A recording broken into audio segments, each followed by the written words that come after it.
پاکستان کے deputy prime minister plus foreign minister دونوں عہدے ہیں اسحاق ڈار کے پاس. ان کا grand child rape case, gang rape case میں گرفتار ہو چکا ہے.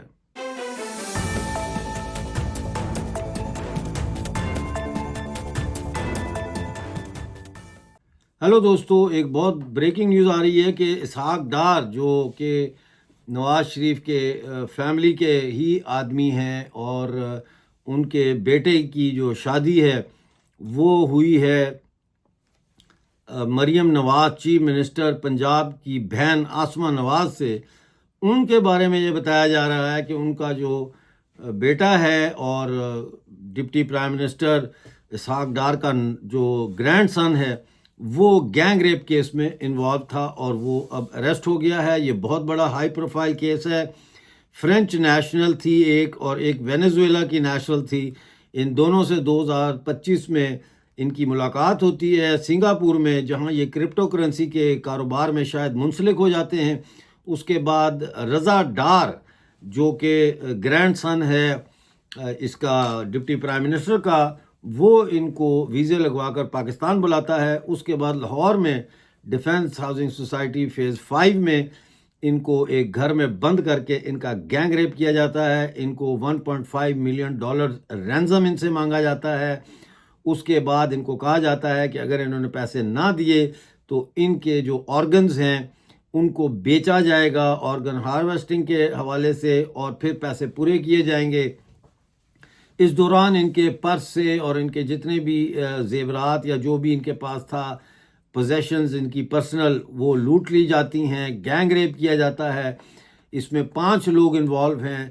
3 کے بارے میں کہا جاتا ہے کہ اریسٹ ہو گئے ہیں، 2 ابھی مفرور ہیں.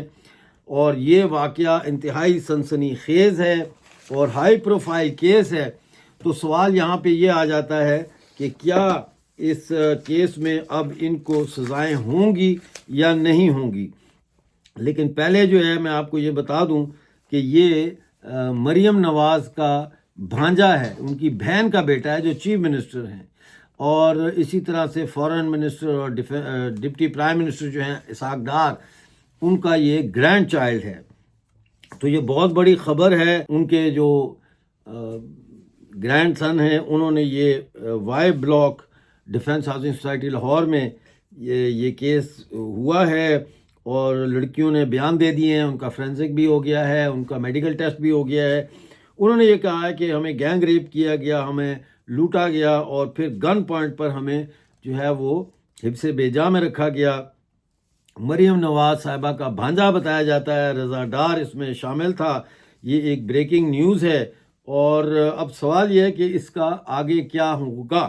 دیکھیے، میں آپ کو یاد دلانا چاہتا ہوں کہ 1978 میں ابھی مارشل لاء لگا تھا، جب 77 کا مارشل لاء لگا تھا تو 1978 مئی کے مہینے میں ایک گینگ ریپ کیس لاہور میں ہوا تھا، جس میں اس وقت کے جو چیف جسٹس تھے ان کا جو بھانجا ہے وہ اس گینگ ریپ کیس کا سرغنہ تھا.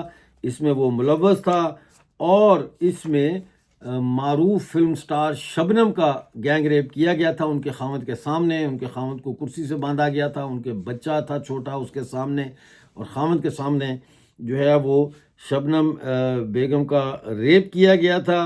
اس کیس میں فاروق بندیال ملوث تھا، جو اس وقت کے بندیال جو چیف منسٹر ہیں، عمر بندیال چیف جسٹس تھے اس وقت کے، عمر بندیال، ان کا یہ بھانجا تھا. کیس چلا ملٹری کورٹ میں، سب کو 10 سال کی پہلے سزائے موت ہوئی، پھر سزائے موت اپیل ہوئی، پھر وہ اپیل ضیاء الحق نے اس کو عمر قید میں تبدیل کیا.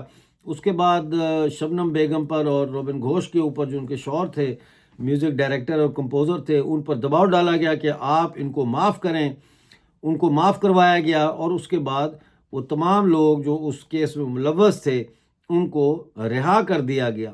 تو اسی طرح سے میں یہ سمجھتا ہوں کہ اس کیس کا بھی انجام کچھ اس سے ملتا جلتا ہو سکتا ہے کہ ہو، کیونکہ ہائی پروفائل کیس ہے. اس میں سب سے جو مین ہے بندہ جو وہ رضا ڈار ہے، جو اسحاق ڈار صاحب کا گرینڈ سن ہے.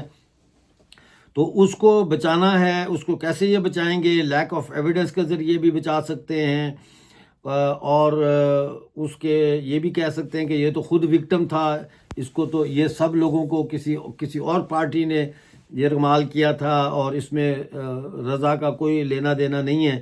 لیکن فرینچ اور جو وینیزویلن نیشنل ہیں خواتین، انہوں نے اس میں رضا کو جو ہے، رضا ڈار کو مین ملزم قرار دیا ہے. تو اگر ان کو وقتی طور پر سزا ہو بھی جاتی ہے تو اس کے بعد جو ہے وہ ان کو رہا کیا جائے گا، میرا یہ ماننا ہے. کیونکہ پاکستان میں ہائی پروفائل جو اس قسم کے لوگ ہوتے ہیں ان کے کیسز ہمیشہ ہی رفع دفع کر دیے جاتے ہیں. کچھ عرصے کے بعد لوگ اس واقعے کو بھول جائیں گے اور کوئی اور واقعہ اس خبر کا حصہ بن جائے گا نیوز میں، اور وہ ڈومینیٹ کرے گا ٹی وی چینلز اور اخبارات کو. لوگ بھول بھال جائیں گے اور ان کو خاموشی سے جو ہے سائڈ پہ کر دیا جائے گا.